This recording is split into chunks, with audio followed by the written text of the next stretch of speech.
falar hoje sobre a questão do julgamento com as mães, sobre a dificuldade de a gente se colocar no lugar do outro, se a gente não passou por isso. E começar falando uma questão assim. Eu sou autista nível 1 e eu tenho um filho que é um autista nível 3.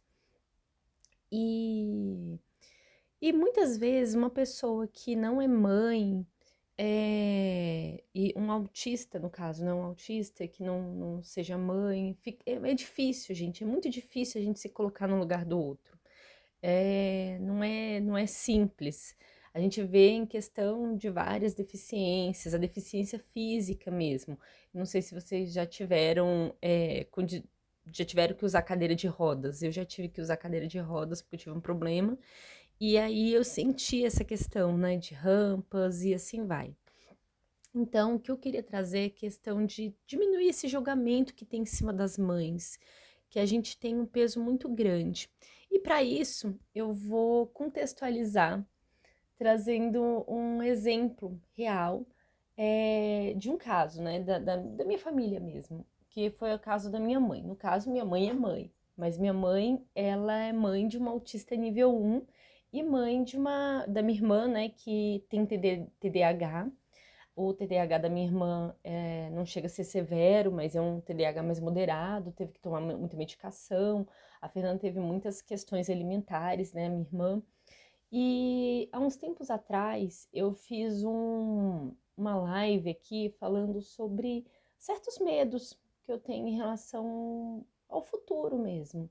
Porque o Aquiles é um autista nível 3, a gente vai desenvolver o máximo que a gente pode ele, mas a gente entende que ele tem certos déficits, certas questões, que a curva de aprendizagem dele não é tão acentuada, que a gente precisa de muita dedicação e são várias batalhas que a gente tem que lutar todo dia, que são as escolas que não estão preparadas, que a criança vai para perder tempo e o tempo dele é precioso. A gente tem que estar supervisionando toda a questão das terapias, mesmo que a terapia não seja aqui em casa, a gente tem que estar supervisionando, estudando, estudando, estudando, é um trabalho muito árduo. E aí o que acontece, né? A gente sabe que nosso filho vai crescer, como muitas outras crianças cresceram e hoje são adolescentes e são adultos. E aí eu olho mais para frente, olho lá para o futuro, eu olho lá para minha vida idosa. Digamos que eu consiga viver até os meus 100 anos, que eu seja uma privilegiada e viva até os meus 100 anos, meu filho vai estar lá com 69, 70 anos, por aí. Você pensa que uma pessoa de 100 anos vai conseguir cuidar de uma pessoa de 70 anos? Isso não é possível, gente. Uma pessoa de 100 anos, ela precisa ser cuidada. Então, você já vê, já vai chegar num ponto, imagina, eu cuidando de uma pessoa que precisa de um nível de suporte muito alto com 100 anos. Isso não é possível. E o que entra? Que na sociedade, no nosso país, não tem instituições para acolher essas pessoas. Pessoas que precisam desse suporte e acolher bem de forma adequada mesmo.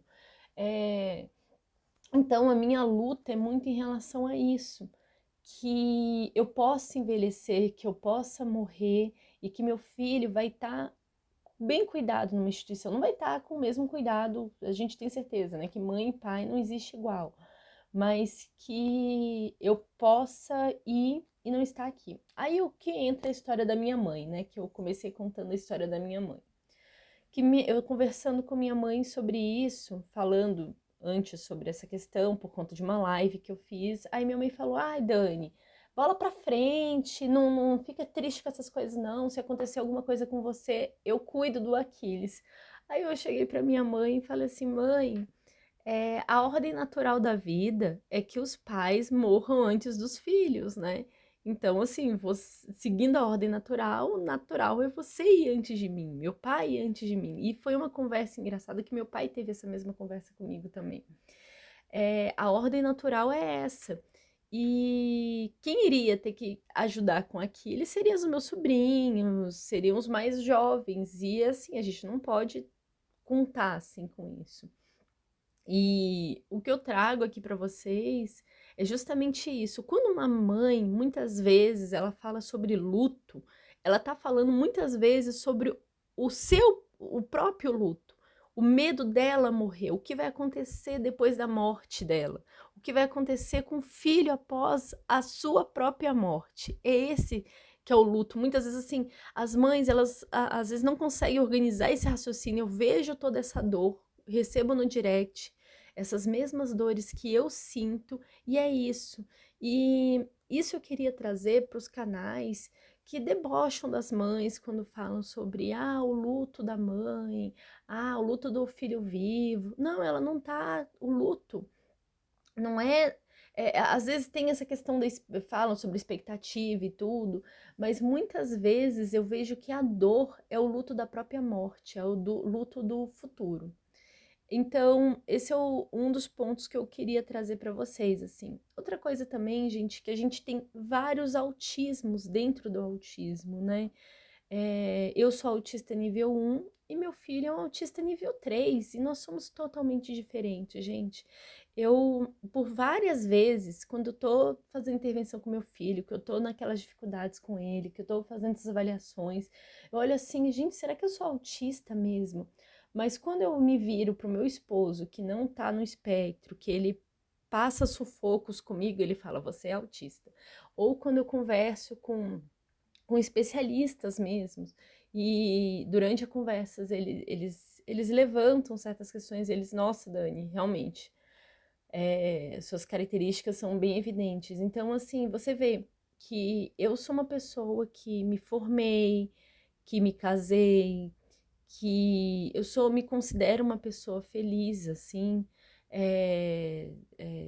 eu tenho os meus déficits, mas, assim, é incomparável eu comparar as minhas características com o do meu filho.